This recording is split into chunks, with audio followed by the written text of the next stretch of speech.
சங்கீதம் 89:17. சங்கீதம் 89:17, பக்கம் 726 பக்கம். நீங்கள் எடுத்து நல்ல கருத்தாக படிங்க. கர்த்தர் உங்களை மெம்மேலே ஆசீர்வதிப்பாரா. யார் எடுத்தாலும் ஒருத்தருக்கு விட்டு கொடுத்து படிங்க. ஒருத்தரே படிக்கிற வேண்டாங்க, தயவுசெய்து மாறி மாறி படிங்க. ம் ம் ம் ம் என்னங்க? வெள்ளத்தினால் உயர். இங்கே ஒருத்தர் படிங்க. நீரே அவர் பலத்தின் மகிமையா இருக்கிறீர். உம்முடைய தயவினால் உன் கொம்பு. கர்த்தருடைய தயவு இருந்தா உங்க வாழ்க்கை உயரும். தேவனுடைய இரக்கம் இருந்தா உங்களுடைய வாழ்க்கை உயரும். உங்களுக்கு கொஞ்சோண்டு கிருவி இருந்தா அந்த கிருவியை 10% இருக்கிறத 50% பண்ணிட்டாருன்னா சரிக்கு சரி கிருவி எச்சாயிடுனா அப்படின்னா கிருவின்னா வரும். எச்சாயிடுனா உங்களுக்கு ஆட்டோமேட்டிக்காக உங்கள் வாழ்க்கையை எல்லாமே உயரும் அப்படிங்கிறாரு. இப்போ உங்களை பார்த்து கர்த்தர் சொல்கிறாரு, என் கிருபை போதும்னு சொல்லி ஒரு இடத்துல சொல்கிறாரு.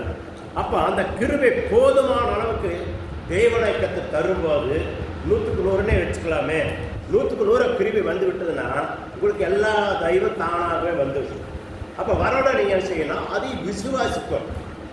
இந்த காரியத்தை கர்த்தர் வாய்க்கு செய்வார். இந்த காரியம் நடக்க, இந்த காரியம் தோந்து போக மாட்டேன். சின்ன ஒரு பிரச்சனை வரனால, சின்ன சோறு வரனால, சின்ன சரீரத்தில் பிரச்சனை வந்தாலும், சின்ன குடும்ப பிரச்சனையோ, கணவனாலேயோ, மனைவினாலேயோ, குழந்தையினாலேயோ, பக்தனாலேயோ ஒரு சின்ன பிரச்சனை வந்தால் அதுக்காக நான் சோர்ந்து போகல. என்னை அனைத்த தேவன் உண்மையுள்ளவர், அவர் நடத்தியே தீர்வார். அந்த எண்ணம் உங்களுக்கு ஒவ்வொரு நாளும் வந்துட்டு இருந்தா தேவ கிருபை உங்களுக்குள் பெருகி கொண்டே இருக்கு. இல்லையா? உங்களுக்கு அந்த இதுக்கெல்லாம் நீங்கள் சோர்ந்து போய் அப்படி ஒன்று எச்சா எரிச்சலும் பொறாமையும் உண்டாக்குனீங்கன்னா உங்களுக்குள்ள கிருவை கொடுத்த கிருவிலேருந்து நாளுக்கு நாள் குறைஞ்சு கொண்டே இருக்கணும் அர்த்தம். இல்லையா? ஆமாம். கொதிக்கிற தண்ணிக்குள்ள ஒரு சுண்டா சட்டிக்குள்ள தண்ணி, ஒரு குடம் தண்ணி எடுத்து அதுக்கு ஊற்றுனா அந்த கொதிக்கிற தண்ணி கொதிக்குமா ஆறிடுமா? சொல்லுங்க. ஒரு 4 லிட்டர் தண்ணிக்குள்ள ஒரு 10 லிட்டர் தண்ணி எடுத்து ஊற்றுனா கொதிக்க தண்ணிக்குள்ள ஆறுமா? மீண்டும் அதே மாதிரி கொதிக்குமா? அதே மாதிரிங்க உங்கள் வாழ்க்கை. நீங்கள் முறுமுறுக்கும் போது, நீங்கள் அதை நம்பாதபடி பிரச்சனை ஆகும் போது இந்த பிரச்சனைக்கு மட்டும் பார்த்துருந்தீங்கன்னா உங்களுக்குள்ள 6 தண்ணி மாதிரி ஆகிடும். இந்த பிரச்சனை ஒன்றுமே பண்ணாது. அவங்க பேசுனா பேசிட்டு போகிறாங்க, நம்மளை குத்துதோ கொடையுதோ கில்லுதோ ஒன்றுமே இல்லை. அவங்க என்னத்தையே சொல்லிட்டு போகிறாங்க. என் தேவன் என் பக்கம் இருக்கிறாரு, அவர் எல்லாம் பார்த்துக்குவாரு சொல்லும்போது நீங்கள் 2வது ஒரு படி இது 4 லிட்டர் தண்ணியோட இன்னும் கொதிக்கிற எண்ணி 2 லிட்டர் சேர்த்து ஊற்றுறீங்கன்னு அர்த்தம். இல்லையா? 6 தண்ணி ஊற்றி அமுக்கிறது இல்லை, தண்ணி என்ன ஊற்றி கொதிக்க வைக்கிற தண்ணிக்கு சம்மங்கிற மாதிரி நீங்கள் புரிந்து கொள்ளுங்கள. இல்லைன்னா தண்ணி குழுகுள் இருக்கிற தண்ணிக்குள்ளே இருக்கிற தண்ணிக்குள்ள இன்னும் ஐஸ் வாட்டர் எச்ச கொடுத்து இன்னும் ஐஸ் ஏற்றுறீங்கன்னு அர்த்தம். எப்படி 2 ஏதோ ஒன்று வச்சுக்கலாங்க. இல்லையா? ஏதோ ஒன்று வச்சுக்கணும். அப்போ தேவனுடைய கிருபை உங்களுக்கு பெருகணும்னா முறுமுறுக்க கூடாது, தேவையில்லாத கோபத்தை உண்டாக்கக்கூடாது. என்ன வேணும் யாரு வேணும் எது மூலியமாக தூண்டி விடுவாங்க. அதை தூண்டுறதை நீங்கள் என்ன பண்ணணும்? உங்கள் வாயினால திருப்திப்படுத்தி உங்களுடைய கர்த்தர் கொடுத்துருக்கிற மகிமை இறந்துடக்கூடாது. இல்லையா? அப்போ உங்கள் கொம்பு வயிறுக்கு என்ன செய்யணும்னா உங்கள் வாய் காரணமாக இருந்துடக்கூடாது. கொம்பை கட்டுப்படுத்துறதுக்கு வாய் காரணமாக இருந்துடக்கூடாது. அது கொம்பு உயர்ச்சி ஆண்டவர் சொல்றாரு, உன் கொம்பை உயர்த்துவேன்னு சொல்றாரு. அப்போ வாழ்க்கை உயரவே உயர பண்ணுவேங்கிறாரு. அப்போ அந்த விசுவாசம் உங்களை விட்டு விலகாது இருக்கிறதுக்காக பண்ண வேணும். இயேசுநாதர் உங்களுக்காக வேண்டுதல் செய்து கொண்டே இருக்கிறார். பேதுரு இனி மறுதளிப்ப விசுவாசம் ஒழுக்கே போட்டு குத்திக்கு என்ன புடைக்கிறா. அதனால நீ மறுதளிப்பேன்னு சொல்லும்போது ஆண்டவரே அப்படியெல்லாம் நான் ஒரு நாள் மனுஷன் செய்ய மாட்டேன்னு சொல்லி அவன் சொல்கிறேன். அதே சமயத்தில் ஆண்டவர் சொல்கிறாரு, என்னை கொண்டு பிடிச்சிட்டு போகும்போது சாகர 3 தடவை போகிற போது நீ மறுதளிப்புன்னு சொல்லிட்டு போகிறான். இல்லையா? அவனை நீ நினைத்து பார்க்குறா, மறுதளிச்சு வர நினைச்சு பாட்டு அவன் தேவி அதுக்காக வருத்தப்பட்டு அழுத மீண்டும் அவனை இந்த கிருவியை பெற்றுக்கொண்டான்னு சொல்லி வேறு சொல்லுகிறான். இல்லையா? அது போல நீங்க ஒரு தவறு ரிஸ்க் நடந்துட்டா கூட, ஆண்டவரே ஃபாதர் இந்த மாதிரி சொல்லிவிட்டாரு, நாங்க இதை கடைப்பிடிக்காதபடி இந்த இடத்துக்கு நாங்க ஏமாந்து பேசி போட்டோம்னு சொல்லி நீங்க மனங்கலந்து உட்கார்ந்து தேவசமத்துக்கு உட்கார்ந்து நீங்க பாரத்தோட அழுகும் போது தேவன் அதை பார்க்கிறாரு. மீண்டும் அந்த கிருபை உங்களுக்கு மீண்டும் தரப்படுகிறதா இருக்கிறது இல்லையா? அதுக்காக திருப்பி மீண்டும் மீண்டும் அந்த தவறுகளை செஞ்சு இருக்கக்கூடாது, மீண்டும் மீண்டும் செஞ்சுட்டே இருக்கக்கூடாது இல்லையா? அந்த தவறு என்ன ஒருக்கா 2 தடவை இங்கிற போகுது, பல தடவை அதே செஞ்சு என்ன ஒன்று கர்த்தர் மன்னிப்பாரு சொல்லி விழுந்துட்டே இருக்கக்கூடாது இல்லையா? அப்ப விழுகாத அளவுக்கு நம்ம ஆண்டவர் இடத்துல பலம் கேட்கணும். ஒரு குடும்பத்தோட பிரச்சனை முத்தி கொண்டே இருக்குன்னா இது ஏன் இது முத்தி கொண்டிருக்குது, இது எதனால முத்தி கொண்டு நாம் ஒரு இடத்துல உட்கார்ந்து ஆராய்ச்சி பார்க்கும் போது அதைய சரி பண்ண நம்மளால முடியும் இல்லையா?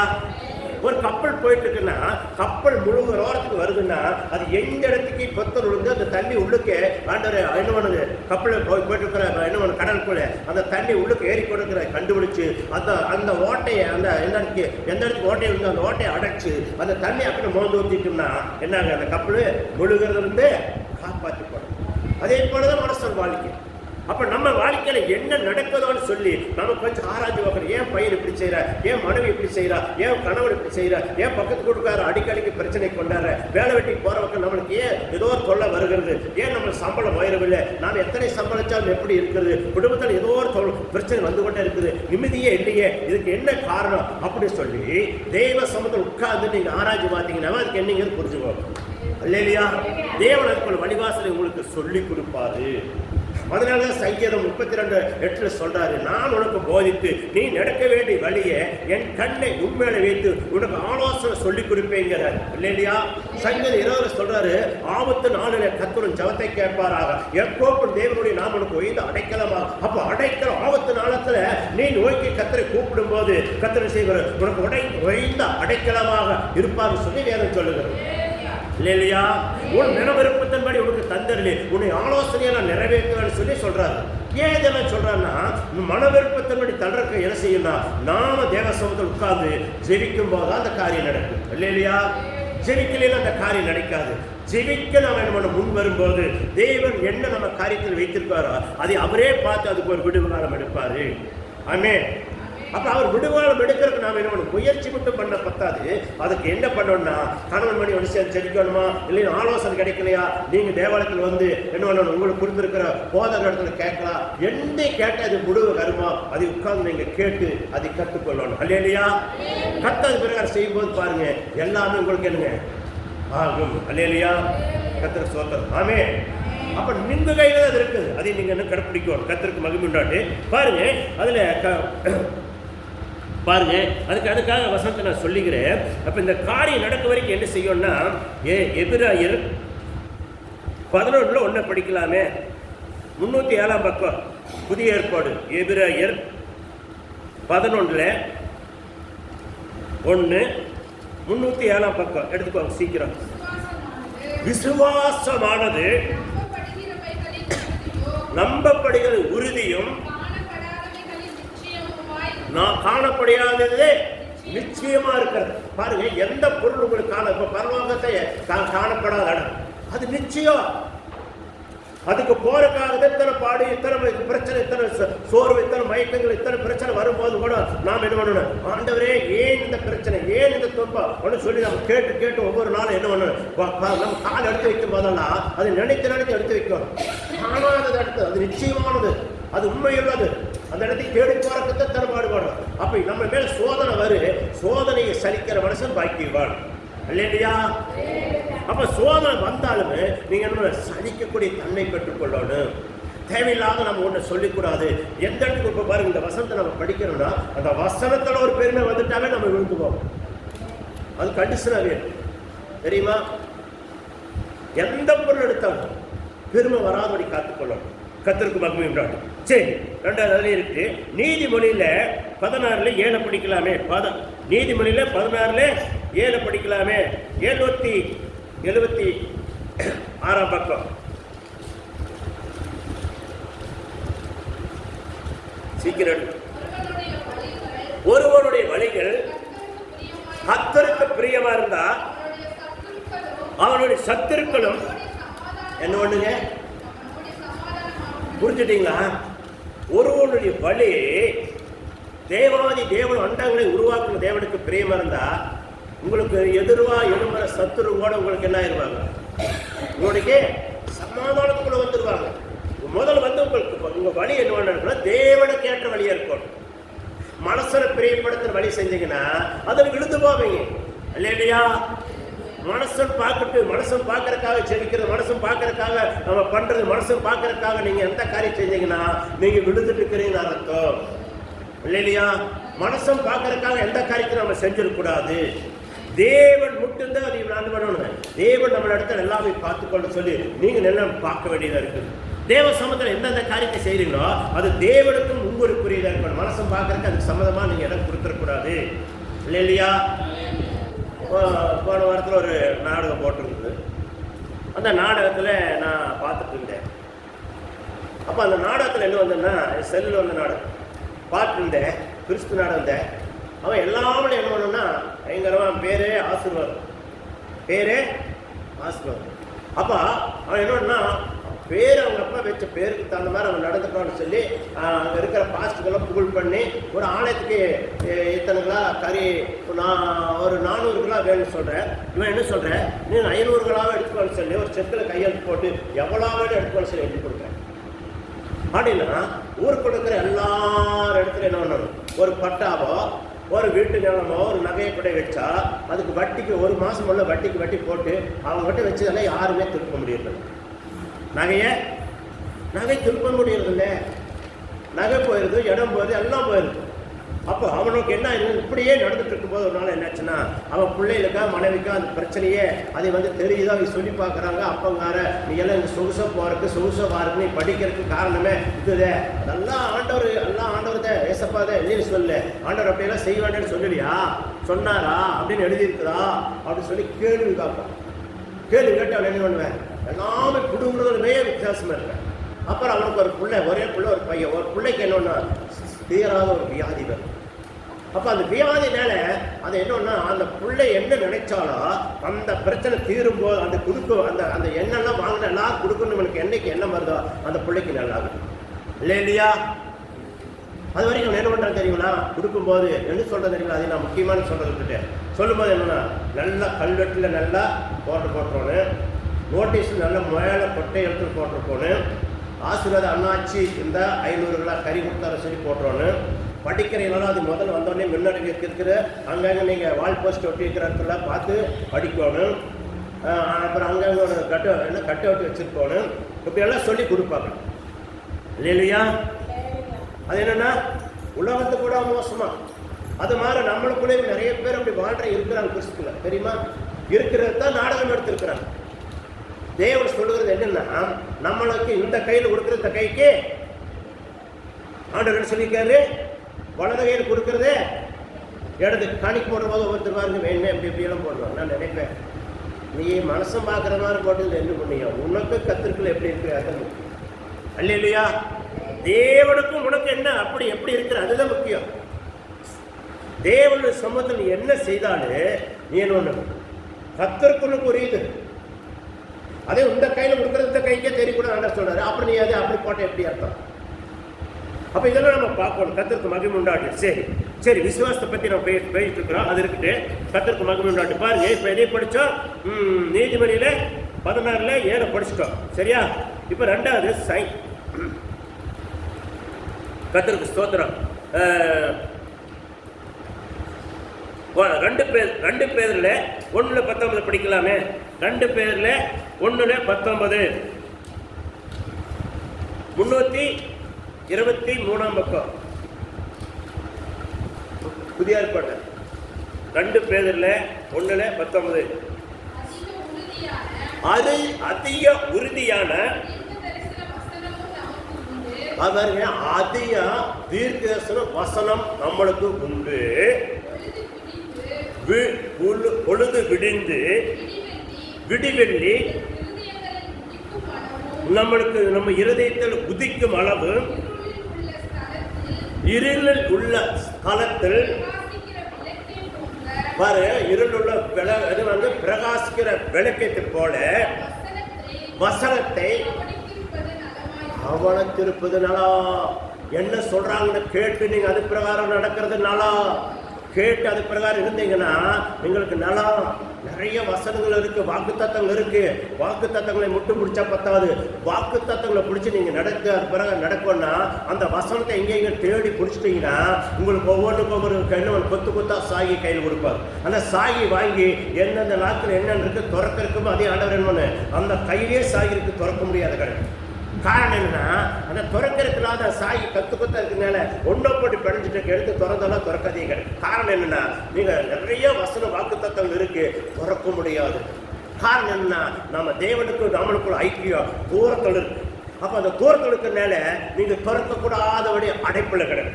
நீங்க தேவனத்தில் கிட்ட சேர்த்து பாருங்க, சாய் எடுத்து எப்படி திறப்பீங்க, அந்த சாய் கடைக்கிட்டா திறக்கும். பிறகு சொல்றாரு, அவனை பெரிய ஜாதியாக்கி உன்னை ஆசீர்வதித்து உன் பேரை பெருமைப்படுத்தி நீ ஆசீர்வாதமா இருப்பாய், உன்னை ஆசீர்வதிக்கிற ஆசீர்வதிப்பே, உன்னை சபிக்கிற சவிப்பே, என்ன பண்ணு உனக்குள்ள உன்னுடைய சன்னதி ஆசீர்வதிக்கப்பட்டிருக்குன்னு சொல்லி அழகா ஒரு சாகி கொடுப்பார். அப்ப அந்த சாகி பிரகாரமே உங்க குடும்பத்தில் அப்படியே நிறைவேறி கொண்டு. அப்ப நீங்க நினைப்பீங்க ஆண்டவர் என்ன சொன்னாரோ அப்படியே நிறைவேறுது, என் சன்னதி என் மூலியமாகவே ஆசீர்வதிக்கப்பட்டிருக்கிறது, நீ பெரிய ஜாதி ஆக்கணும்னு சொன்ன மாதிரியே இந்த பட்டணத்துல வரைய போற எல்லாம் என்ன செய்யறாங்க, நீங்க இடத்துல என்னாச்சு, உங்க இடத்துல வந்து நாங்க பிரார்த்தனை பண்ணிட்டு போனா நல்லா இருக்குது சொல்லி என்ன பண்ணுவாங்க, அக்கா உங்க வீட்டுல வந்து பிரார்த்தனை பண்ணிட்டு போனா நல்லா இருக்குதுன்னு சொல்லி வருவாங்க, வர வைப்பாரு. அதாவது எல்லாரும் இங்க நம்ம வீட்டு போட்டு வந்துட்டு போறான்னு சொல்லி அந்த இடத்துக்கு பெரிய வந்தோம்னா டக்குன்னு ஆண்டவர் என்ன சாகி டக்குன்னு அடைச்சிருவாரு. இல்லையா அடைச்சிருவார். அடைச்சிட்டாரு. அப்ப என்ன என்னடா வர்றாங்க அண்ணாச்சி முன்னால போனோம், அந்த அக்கு வீட்டுக்கு போனோம், அந்த அண்ணன் வீட்டுக்கு போனோம், ஜபம் பண்ண ஒன்னா கேட்கு. இப்ப கேட்கறது இல்லை, நீங்க வீட்டுக்கு கூட நாங்க அங்க தேவாலயம் கொடுக்குற காணிக்கு கூட இங்க அதுல என்ன பண்ணுவோம், கசவம் மட்டும் கொடுத்துட்டு பேதியெல்லாம் காணிக்கெல்லாம் நாங்க நிறைய கொடுத்தோம், இங்க கொடுத்து எங்களுக்கு புண்ணியமெல்லாம் வச்சோன்னு சொல்லி புலம்பரக்காரம் பண்ணிடுவாங்க. இல்லையா புலம்பரக்காரம் பண்ணிடுவாங்க. நிறைய பேர் வருங்க, வேற ஆலைக்கு போவாங்க, அந்த ஆலயத்துக்கு இன்னொருத்தருக்கிட்ட போவாங்க. காரணம் என்ன, அந்த ஊரில் அவங்க என்ன பண்ண உண்மையாக இருப்பாங்க. போய் ஜெபம் பண்ணி போட்டு எங்கள் ஆண்டவர் எங்களுக்குன்னு கொடுத்த ஆலயத்துக்கு கொடுக்குற காணிக்கையோ ஆலயத்துக்கு தரிசனம் நாங்கள் கை வைக்க மாட்டோம், எங்களுக்கு அதிகமாக கிடைக்கிறது உங்களுக்கு ஒரு பங்கு கொடுக்குறோம். எதுக்காகனா உங்கள்கிட்ட ஜெபம் பண்ணால் அற்புதம் நடக்குது, அதுக்காக கொடுக்குறோம். அந்த மாதிரி நம்மளை மாற்றுவோம். அப்படி மாற்றும் போது நம்மளை என்ன அதிகமாக நம்பிட்டு இருக்கக்கூடாது.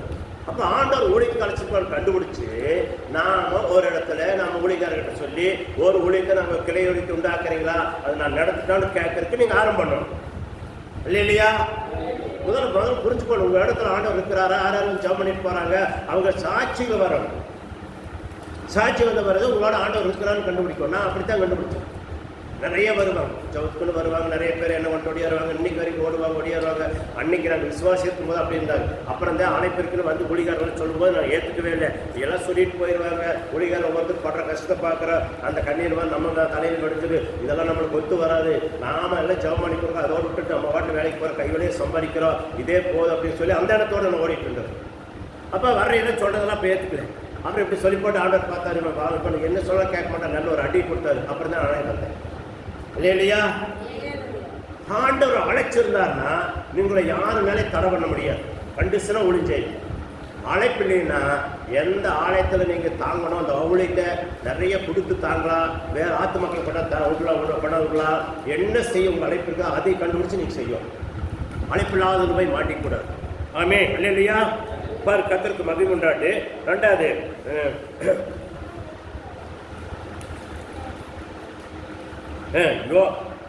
யோவான்ல 6 64 யோவான் 6:64 பக்கம் வந்து 135 பக்கம், புதிய ஏற்பாடு.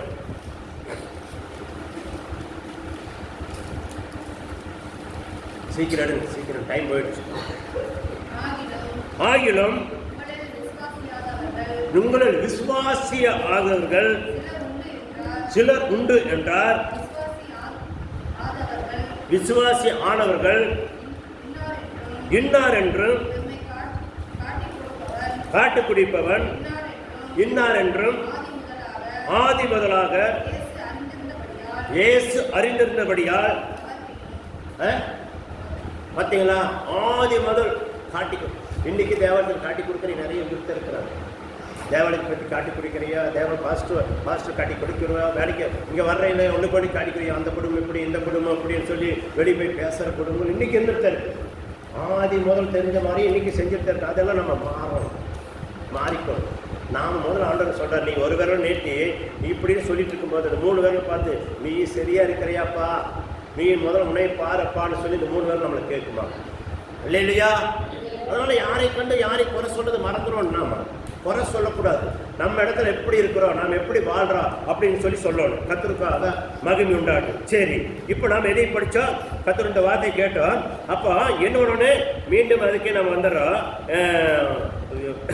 2 பேதுரு 1:19 படித்தோம். அப்போ அது மாதிரி அநேக வரங்கள் உண்டு, அநேகருடைய நம்மளுக்காக கர்த்தர் வைத்திருக்கிற பொக்ஷங்கள் உண்டு.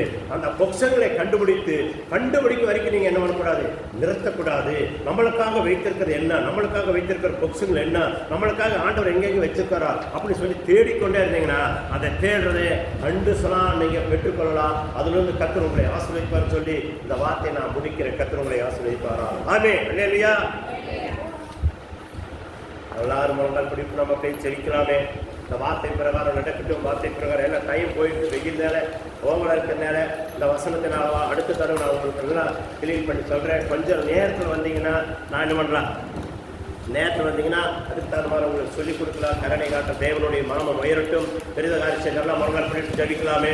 ஆண்டவரே ஸ்தோத்திரையா ஆண்டவரே 2 பேதுருல 1:19 எழுதுற பிரகாரம் நாங்கள் ஆண்டவரே ஒவ்வொருத்தரும் நடந்து கொள்ள வெறனை கொடுங்க, கிருவி கொடுங்க, நாம் வைத்துங்க ஆண்டவரே.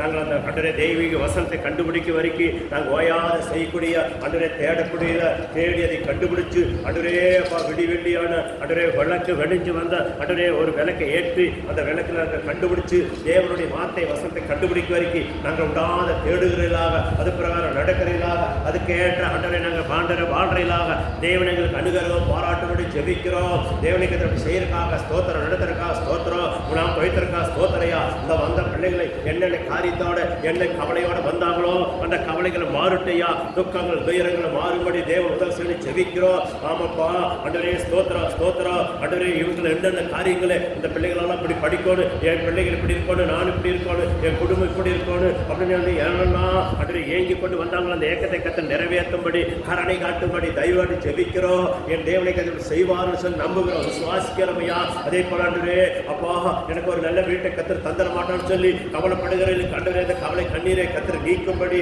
நல்ல வீடு வாசல் ஏற்படுத்தி கொடுக்கணும் ஜெபிக்கிறையா. என் பிள்ளைகளை படிக்கிறக்கே ஐயா திணறுன்னு சொல்லி ஜெபிக்கிற பிள்ளைகளுக்கு நல்ல படிப்பு ஞானத்தை அறிவை கத்தர் ஊட்டப்படி ஜெபிக்கிறோம். அப்பா வேலையை எதிர்பார்த்து கொண்டிருக்கிற பிள்ளைகளுக்கு வேலையை கத்துதானே தருபடி ஜபிக்கிறோம். எங்கே வேலை செய்யறாங்களோ அந்த பகுதியில் கத்தால அந்த வேலை செய்யற இடத்துல முதலாளிகள் தயவடிச்சு சம்பளம் உயரபடி நாங்களை ஜெபிக்கிறவையா. ஜீவனுள்ள தேவனை கத்தப்படி செய்கையா.